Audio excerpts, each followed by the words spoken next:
ये आकाशवाणी है। प्रस्तुत है कार्यक्रम सुर्खियों में। इसके अंतर्गत आज सुनिए जम्मू कश्मीर में विश्वास और नई उम्मीद पर चर्चा।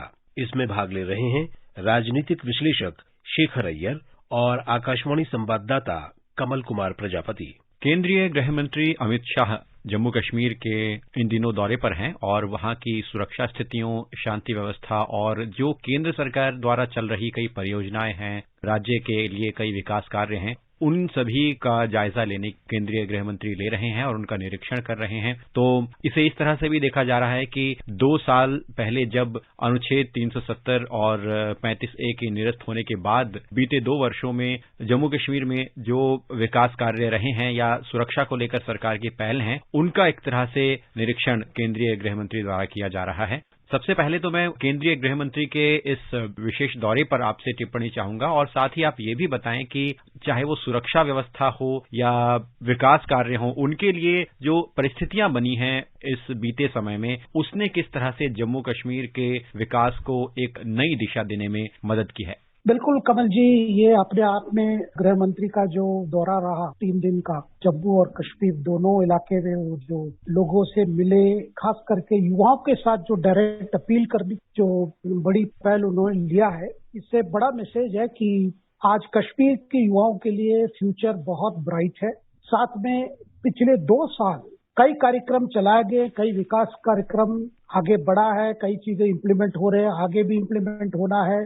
कैसे वहां पे इकोनॉमिक ग्रोथ लाए, कैसे इंडस्ट्रीज आए वहां पे, कैसे इन्वेस्टमेंट मिले वहां पे, और कैसे वहां के जो लोगों की जो समस्या रही है, बुनियादी समस्या, खास करके आर्थिक समस्या जो रही है, सामाजिक समस्या जो रही है, उसको दूर करने के लिए केंद्र ने जो भी कोशिश किया पिछले 2 साल आर्टिकल 370 हटाने के बाद, सारे चीजों को पूरा एक प्रकार से रिव्यू करने के लिए गृह मंत्री गए हुए थे। और ये गृह मंत्री का पहला विजिट था। अगस्त 5 तारीख 2019 को पार्लियामेंट में आर्टिकल 370 को हटा देने के बाद ये उनका पहला विजिट था। इसीलिए आपने देखा होगा कि उनकी बड़ी कोशिश रही है कि जितना वो लोगों से मिल पाए, डायरेक्ट पब्लिक कांटेक्ट कर पाए, युवाओं के साथ बात कर पाए, वही उनका बड़ा पहलू रहा है। क्योंकि लगातार केंद्र के कई कार्यक्रम अभी जो पहले वहां एक्सटेंड नहीं हुए थे, अभी आज वो एक्सटेंड हुए हैं। वो विकास का कार्यक्रम है, आपके शेड्यूल कास्ट, शेड्यूल ट्राइब के लिए भी जो कार्यक्रम है, और आरक्षण जो पहले उनको नहीं मिल रहा था, SC/ST का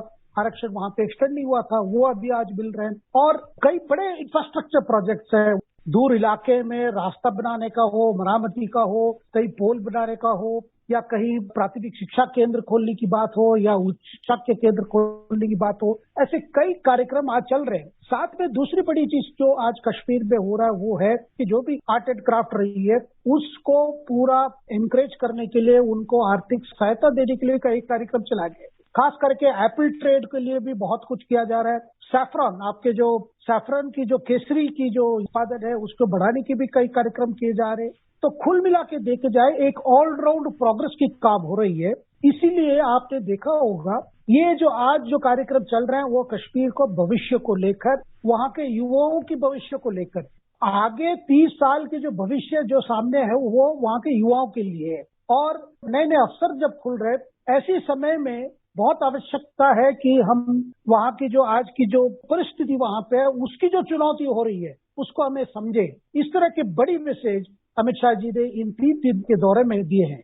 निश्चित रूप से जैसा कि आपने कहा कि शिक्षा, स्वास्थ्य और रोजगार पैदा करने के जो सरकार के प्रयास रहे हों, इसके अलावा पर्यटन को बढ़ावा देने और उद्योगों को बढ़ावा देने के लिए सरकार के जो कार्यक्रम रहे हैं उन पर जोर है। और साथ ही फोकस है कि जो जम्मू कश्मीर का एक बड़ा युवा वर्ग है उसे बेहतर शिक्षा मिल सके, बेहतर रोजगार के अवसर मिल सके। इसीलिए उद्योगों को बढ़ावा दिया जा रहा है, पर्यटन को बढ़ावा दिया जा रहा है। अगर एक उदाहरण हम देखें तो जम्मू कश्मीर के लिए 28,000 करोड़ रुपए की नई औद्योगिक विकास की नीति, उसकी एक परिकल्पना की गई है जिससे कि वहां पर औद्योगिक गतिविधियां तेज हों और वहां का जो वर्तमान औद्योगिक क्षेत्र है उन्हें भी इससे बढ़ावा मिले। तो जो ये आर्थिक वृद्धि के लिए जो प्रयास हैं केंद्र सरकार के, और अब सीधे केंद्र की योजनाएं जम्मू कश्मीर के विकास में उसको प्रोत्साहन दे रही हैं, उससे किस तरह से वहां की अर्थव्यवस्था के साथ साथ युवाओं के जीवन स्तर में या वहां के लोगों के जीवन स्तर में एक नया बदलाव आने में इससे मदद मिल रही है।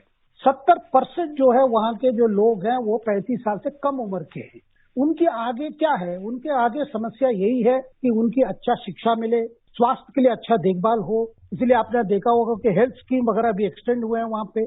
और दूसरा चीज आपने देखा होगा कि जम्मू कश्मीर एकमात्र राज्य है जहां पे 100% आपकी जो कोविड की जो वैक्सीनेशन हुई है वहां पे। और जो तीसरा जो बड़ा समस्या वहां पे है, क्योंकि रोजगार की आपने बात किया, रोजगार सबसे बड़ी समस्या वहां पे युवाओं के सामने। तो उस रोजगार को बढ़ाने के लिए आपको वहां पे इन्वेस्टमेंट चाहिए। उस इन्वेस्टमेंट के लिए सुरक्षा क्लाइमेट को ठीक रखना होगा, सुरक्षित रखना होगा। और दूसरी बात, जो सरकार की जितनी कार्यक्रम है वो यही है, उद्देश्य है कि किस तरह राज्य के बाहर से किस तरह इन्वेस्टमेंट प्रपोजल्स आए, क्योंकि वहां पे जो क्षमता है कि कई इंडस्ट्रीज आप डेवलप कर सकते हैं टूरिज्म के अलावा, क्योंकि केवल टूरिज्म तो सबसे बड़ी इंडस्ट्री है वहां पे, लेकिन उसके लिए भी कार्यक्रम चलाए जा रहे हैं, उसके लिए भी इन्वेस्टमेंट की बात हो रही है कि दूर दूर इलाके जहां पहले टूरिस्ट सेंटर नहीं है वहां पे कैसे वहां होटल बनाया जाए, बेसिक जो हॉस्पिटैलिटी सेक्टर की जो इंफ्रास्ट्रक्चर चाहिए वो कैसे बने। लेकिन साथ में जो बड़ी इन्वेस्टमेंट की बात हो रही है, इसीलिए आपने देखा होगा जब अमित शाह जी ने जम्मू में वहां के जो बिजनेस लीडर्स के साथ बातचीत कर रहे थे, सबकी बात आई कि भाई कैसे जो इन्वेस्ट करेंगे उनको जमीन कैसे मिलेगा, बिजली कैसे मिलेगा, पानी की व्यवस्था कैसे होगी, किस तरह की इंडस्ट्रीज आ सकते हैं, उसमें कोई रेड टेपिज्म ना हो, उसमें कोई ब्यूरोक्रेटिक डिले ना हो। ये सारी बातें आई इनकी जो इंटरेक्शन में। और साथ में अगर आप देखेंगे कि जो बड़ी स्पष्ट है केंद्र की जो वहां की रोड मैप जो है, देखिए रोड मैप का जो मंजिल अगर आप कहिए, उसकी गोल जो कहे वो है कि कश्मीर और जम्मू की पूरी ऑलराउंड डेवलपमेंट होनी चाहिए। दूसरी बात, जो ऑलराउंड डेवलपमेंट जब होगी उसके साथ साथ वहां की जो आर्टिकल 370 की वजह से और लगातार जो वहां पे जो परिस्थिति बनी गई, जहां पर हमने देखा अलगावाद, एक्सट्रीमिज्म, आतंकवाद, ये सारे चीजों की जो फोर्सेस उनको एनकरेज कर रहे थे, जो खुद एनकरेज हो रहे थे वो हालत को लेकर, उसको किसी तरह सरकार ने एक प्रकार से खत्म किया है। वहां पे पंचायत है, ब्लॉक डेवलपमेंट काउंसिल है, डिस्ट्रिक्ट डेवलपमेंट काउंसिल है, और इसमें कम से कम 30,000 जो इलेक्टेड नुमाइंदे हैं वहां पे, इलेक्टेड रिप्रेजेंटेटिव्स है वहां पे। तो एक प्रकार से हम कह सकते हैं कि जो फर्म फाउंडेशन लगा गया ग्रासरूट डेमोक्रेसी के लिए। अब सरकार ने तय किया कि वहां पे पहले डीलिमिटेशन होगी, जो पुराने कॉन्स्टिट्यूंसीज है उसको रीड्रॉ करके, और रीड्रॉ इसीलिए करना पड़ रहा है कि कई जगह पे ओवरलैप हो रहा है और एक एक कॉन्स्टिट्यूंसी बड़े बड़े हैं, कुछ कॉन्स्टिट्यूंसी छोटे हैं। जिस जनसंख्या को रिप्रेजेंट करना है उसमें भी कई अनॉमलीज हैं, यानी कुछ ऐसी चीजें हैं जो बड़े क्लियर नहीं है, कई बड़े हैं कई छोटे हैं, तो उसको ठीक करेगी पहले। उसके बाद चुनाव होगी, एक निष्पक्ष चुनाव होगी। उस चुनाव के बाद सरकार ने वचनबद्ध किया, जिस बात को अमित शाह ने भी इस बार भी दोहराया। एक प्रकार से अमित शाह जी का वहां दौरा एक कमिटमेंट को भी दोहराते हुए एक मैसेज भी देना चाहते थे, जो बैक टू जो पहले था वो हालत कभी आने नहीं देगी। तो जब सारी चीजें एक नए उम्मीद से, नए रोशन से जब चीज आगे बढ़ रही है, तो वहां की सुरक्षा अवस्था को लेकर बिल्कुल सरकार चिंतित है। इसलिए आपने देखा होगा अमित शाह जी ने एक रात बिताए सीआरपीएफ कैंप पे, एक प्रकार से हमारी सुरक्षा बल जो है उनको भी मनोबल बढ़ाने के लिए कि जो कुर्बानी वो दे रहे हैं, जो सैक्रिफाइस वो कर रहे हैं, उसके सरकार पूरी समझती है, उसकी वैल्यू समझती है, और सरकार की जो कमिटमेंट है वो कमिटमेंट में कोई कमी नहीं होगी, और जो जो चीजें होनी है वो ठीक समय पर वहां पे होगा। ये बड़ा मैसेज रहा है कमल जी अमित शाह जी का वहां के विजिट का। शेखर जी धन्यवाद, आप चर्चा में जुड़े और विषय पर आपने अपने विचार रखे, विश्लेषण दिया, कार्यक्रम में आप जुड़े, इसके लिए आपका बहुत बहुत धन्यवाद। बहुत बहुत धन्यवाद कमल जी। अभी आप सुन रहे थे जम्मू कश्मीर में विश्वास और नई उम्मीद पर चर्चा। इसमें भाग ले रहे थे राजनीतिक विश्लेषक शेखर अय्यर और आकाशवाणी संवाददाता कमल कुमार प्रजापति। ये कार्यक्रम आकाशवाणी के समाचार सेवा प्रभाग द्वारा प्रस्तुत किया गया। इसे आप हमारे mobile app news on AIR और YouTube channel news on AIR official पर भी सुन सकते हैं। इस कार्यक्रम के संबंध में अपनी प्रतिक्रिया आप हमें ईमेल कर सकते हैं। पता है airnsdtalks@gmail.com। ये कार्यक्रम फिर से सुनने के लिए लॉग ऑन करें हमारी वेबसाइट newsonair.nic.in।